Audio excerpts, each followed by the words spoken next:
এই মুহূৰ্তৰ big breaking news. ব্ৰহ্মপুত্ৰত জলস্তৰ বৃদ্ধি, বন্ধ হৈ পৰিছে মাজুলী অফলামুখ নিমাতী ফেৰী সেৱা। হঠাৎ জলস্তৰ বৃদ্ধি পোৱাত অফলামুখ নিমাতী বন্ধ ঘোষণা কৰিছে আভ্যন্তৰীণ জল পৰিবহণ বিভাগে। পুৱা ভাগলৈ 2টা ঘাটত সময়সূচী অনুসৰি চলি আছিল ফেৰীসমূহ। বৰ্তমান যাত্ৰীসকলৰ মাজত হাহাকাৰ পৰিৱেশৰ সৃষ্টি হৈছে। অফলামুখ ঘাটলৈ যোৱা পথটো এটা অংশ ছিঙি নিয়ে বাঢ়নী পানীয়ে, যাৰ ফলত সম্পূৰ্ণৰূপে যোগাযোগ ব্যাহত হৈ পৰিছে। কমলাবাৰীৰ পৰা আজি দিনটো ফেৰী সেৱা অব্যাহত থাকিব যদিও অহা কালিলৈ জলপৃষ্ঠ অধিক বৃদ্ধি পালে অনিৰ্দিষ্ট কাললৈ বন্ধ হ'ব ফেৰী সেৱা।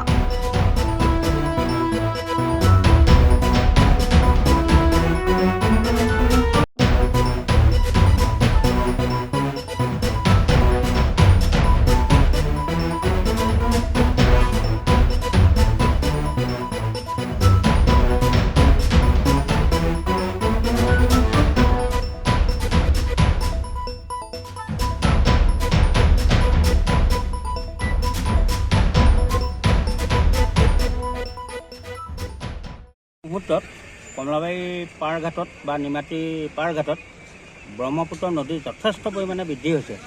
মই ইতিমধ্যে এই পাৰঘাটৰ কৰ্মস্থানলৈ ৰাতিপুৱা 7 বজাতে আহিছোঁ। 7 বজাৰ পৰা বৰ্তমান অৱস্থালৈকে এতিয়া আপোনাৰ 2:30 বাজিব হৈছে। এই মুহূৰ্তলৈকে 1.5 হাত পৰ্যন্ত পানী ওপৰলৈ উঠিছে আৰু মই নিজে প্ৰত্যক্ষদৰ্শী আৰু মই পাৰঘাটতে থাকি বৰ্তমানলৈকে আমাৰ ফেৰী সেৱাখিনি সম্পূৰ্ণৰূপে নিয়মৰ মাধ্যমেৰে চলাচলৰ ব্যৱস্থা কৰিছোঁ। বন্ধ হোৱাৰ কিবা আশংকা আছে? কিন্তু আজি 12 বজাৰ পৰা আমাৰ যিখিনি 4চকীয়া গাড়ী সেইখিনি নিমাতী চেলামীত যথেষ্ট অসুবিধা আছে। পানী বৃদ্ধি হোৱাৰ পৰিপ্ৰেক্ষিতত গাড়ী নমাবলৈ অসুবিধা হোৱাৰ পৰিপ্ৰেক্ষিতত 12 বজাৰ পৰা আমাৰ 4চকীয়া গাড়ীখিনি বন্ধ ৰখা হৈছে।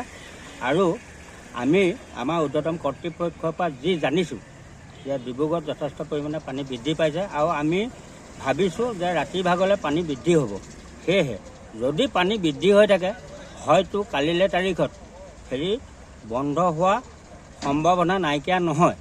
কিন্তু এই মুহূৰ্তত মই নকওঁ যে কালিলৈ বন্ধ হ'ব, কিন্তু বতৰটোও গৈ আছে আৰু যিহেতু কিনকিনীয়া বৰষুণ দি আছে আৰু পানী বৃদ্ধি যথেষ্ট পৰিমাণে হৈছে। আজিৰ তাৰিখত আমি যাত্ৰী খালী যাত্ৰীসকল আৰু 2চকীয়া বাহনৰ সহ আমি যাত্ৰী এই মুহূৰ্তলৈকে পাৰাপাৰৰ ব্যৱস্থা কৰি আছোঁ। হয়তো কাইলৈ নাও বন্ধ হোৱাৰ কিবা সম্ভাৱনা আছে? যদি পানীটো বৃদ্ধি হৈ থাকে, চেলামী যদি ডুবি যায়, তেতিয়া আমাৰ নাও ৰখাত বা যাত্ৰী উঠা নমা কৰাত যথেষ্ট অসুবিধাৰ সন্মুখীন থাকে। সেয়েহে আমাৰ ঊৰ্ধ্বতম কৰ্তৃপক্ষৰ নিৰ্দেশ আমি পোৱাৰ পিছত আমি গম পাম যে নাও চলাব পৰা হ'ব বা নহ'ব। এই পানীটো আজি 9:30লৈকে নাওখন গ'ল। পানী তেতিয়ালৈ কমি আছিলে, এতিয়া পটককৈ 2-3 ঘণ্টা পানী এনেকুৱা জলপৃষ্ঠ বহুত বেছি হৈ গ'ল। নাওটো এতিয়া য'ৰ ৰেম নাইকিয়া হৈ গ'ল। এতিয়া তাকে পানী বহাৰ কাৰণে এতিয়া যাতায়াত অসুবিধা হ'ল। সেইকাৰণে এতিয়া নাওবোৰ অলপ বন্ধ কৰি থৈছে। যিটো মানে সংযোগী পথ আছিলে, পথটো যেতিয়া নদীয়ে উটুৱাই ছিঙি লৈ গৈছে, যিটো আছিলে সেইটো পথ এইটো বনাইছিলে। বনোৱাৰ পিছত এই দৰ আছে, সুতটো নদীয়ে ছিঙি লৈ গুচি গ'ল, সুত বলি গ'ল। তাত এতিয়া ডাঙৰ গাড়ী চাড়ী বাইক চাইক পাৰ হ'ব নোৱাৰিলে। নাও য'ত আগত ৰাখে ত'ত তাৰমানে কি হ'ল, এতিয়া তালৈ যাব নোৱাৰা হ'ল মানুহবোৰ। তাকে সেইকাৰণে এতিয়া নাওবোৰ এতিয়া বন্ধ কৰি দিছে। এতিয়া ৰেম্পৰ অসুবিধাৰ বাবে আচলতে নাও চলা নাই। ৰেম্পৰ অসুবিধা মানে ৰেম্পটো ইমান তল যোৱাগৈ নাই। সেইটো এটা অসুবিধা হৈছে, কিন্তু ৰেম্পটো ইমান তল যোৱা নাই, ঠিকেই আছে। কিন্তু যিটো যাতায়াত ৰাস্তাটো ছিগি যোৱাৰ কাৰণেহে বন্ধ হৈ গৈছে। ইয়াতে ৰৈ আছে, গতিকেলৈ এতিয়া কি ব্যৱস্থা কৰে আৰু যেনে যাত্ৰীবোৰ পাৰ কৰিলে ভাল আৰু। গাড়ীবোৰ আমাৰ তাতে আছে, তাতে ফচি আছে। কিছুমান ফচিলে, কিছুমান উলিয়ালোঁ ৰাস্তাটো পৰা আনিব নোৱাৰিব, হেৰি হ'ল, পানী বাঢ়ি আছে।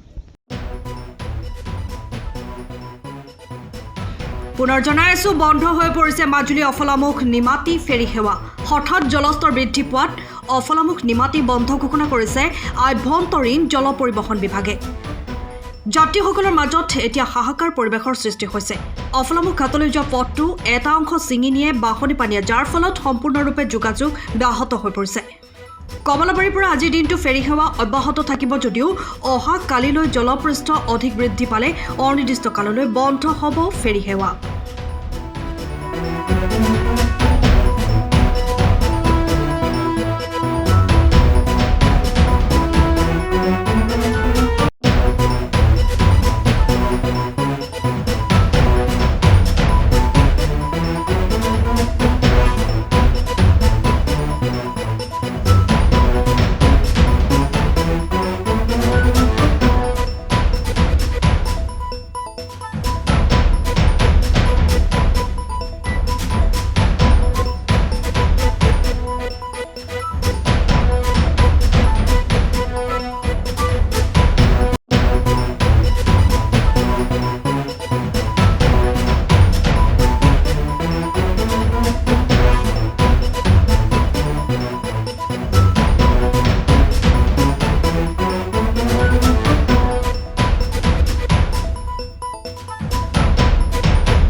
খবৰ সময়ত পাবলৈ ফ'ল' কৰক টাইম অফ আছাম।